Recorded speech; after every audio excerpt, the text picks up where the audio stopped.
আপনি তো সীমান্তে ইয়ারা ট্যাবলেট ধরতে পারেন না। ইয়ারা ট্যাবলেটের ক্ষেত্রে বেশিরভাগ ক্ষেত্রে দেখা যায় গাড়ি শিলিগুড়ি থেকে যখন গাড়ি আসে রাস্তায় পুলিশ যখন চেক করে সেই চেকিং এ যারা ধরা পড়ে তাদেরকেই পুলিশ আটক করে। তার বাইরে বিএসএফ ধরছে এইরকম তো দেখি না। বিএসএফ মাঝে মধ্যে ভেতরে ঢুকে কারো বাড়ি সার্চ করে, কিন্তু সার্চ করে কোনো মাল পাওয়া যায় না। জিজ্ঞেস করলে বিএসএফ বলে আমাদের কাছে খবর আছে, আমাদের কাছে খবর ছিল তাই আমরা সার্চ করেছি, কিন্তু সার্চের মাল পাওয়া যায় না। সার্চের মাল পাওয়া যায় না এই কারণে যে যাদের বাড়ি সার্চ করা হয় তাদেরকে আগাম খবর পাঠিয়ে দেওয়া হয় তোমার বাড়ি আজকে সার্চ করা হবে, পুতুল পুতুল খেলা হবে, তোমার বাড়ি সার্চ করব, বাড়িতে যেন কিছু না থাকে। এই ধরনের ঘটনা ঘটে। আমার প্রশ্ন অন্য জায়গায়, যেটা যখনই বলছিল উকিল বর্মন হিন্দু না মুসলমান, হিন্দু রাজবংশী, কোথায় কোথায় বলা হচ্ছে হিন্দু ধর্ম ক্ষেত্রে মে হ্যাঁ, হিন্দু ধর্ম নাকি বিপদে আছে, হিন্দুরা নাকি ভারতবর্ষের সমস্যায় আছে। 14-15% হিন্দু মুসলমান, আর বাকি সব মিলে হয়তো 17-18% অন্য ধর্মের মানুষ ভারতবর্ষে বাস করে। প্রায় 80% হিন্দু ধর্মের মানুষ। তারপরেও ভারতবর্ষে হিন্দু খতরে মে হ্যাঁ।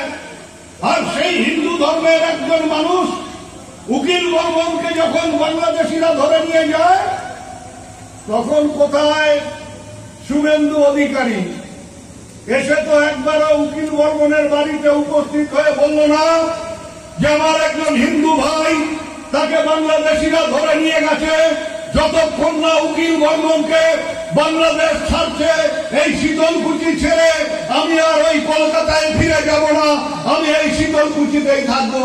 তাহলে আমিও হিন্দু হয়ে ওই শুভেন্দু অধিকারীর পাশে দাঁড়িয়ে বলতাম হ্যাঁ এই হচ্ছে সাচ্চা বাপের বেটা হিন্দু, যে হিন্দুকে বাঁচানোর জন্য কলকাতা ছেড়ে শীতলকুচিতে এসে দাঁড়িয়ে। সবটাই নাটক, সবটাই ভাওতা। যে একটা গরু, একটা মানুষ, এগুলো তো দূরের কথা, একটা কুকুর, একটা ছাগল কাটাতারের বেড়ার ওপার থেকে এবারে যেতে পারবে না যদি বিএসএফ এর মদত না থাকে। তাই প্রত্যেকটা অনুপ্রবেশ, প্রত্যেকটা পাচার, প্রত্যেকটা ব্ল্যাক মার্কেট যায় এবার থেকে ওপারে যে জিনিস যায় তার সাথে বিএসএফ জড়িত, এটা বিএসএফ অস্বীকার করতে পারবে না। যখন টাকা পয়সার সমস্যা হয়, যে ভাগ বাটোয়ারা থাকে সেই ভাগ বাটোয়ারার হিসেব যখন মেলে না তখন মাঝে মধ্যে বিএসএফ গুলি করে কিছু মানুষকে হত্যা করে ছবি তুলে দেয়। একটা দিন দেখাতে পেরেছেন? এ প্রশ্ন আমি করেছি।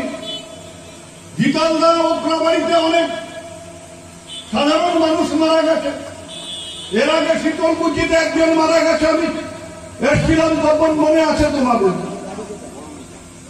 আমি তো জিজ্ঞাসা করেছিলাম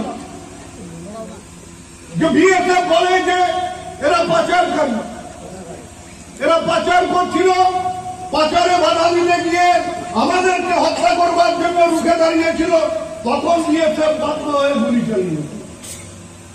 বিএসএফ এর গুলিতে লোক মারা যায়, বিএসএফ এর গুলিতে পাচারকারী মারা যায়, কিন্তু আজ পর্যন্ত আমি দেখিনি যতগুলো লোক বিএসএফ এর গুলিতে মারা গেছে একটা ক্ষেত্রে বিএসএফ দেখাতে পারেনি যে সেই লোকটি গরু নিয়ে যাচ্ছিল, আমরা লোকটাকে যেমন গুলি করে মেরেছি তার গরুটাকেও পাকড়াও করেছি, একটা গরু তো আমাদের দেখাতে পারেনি।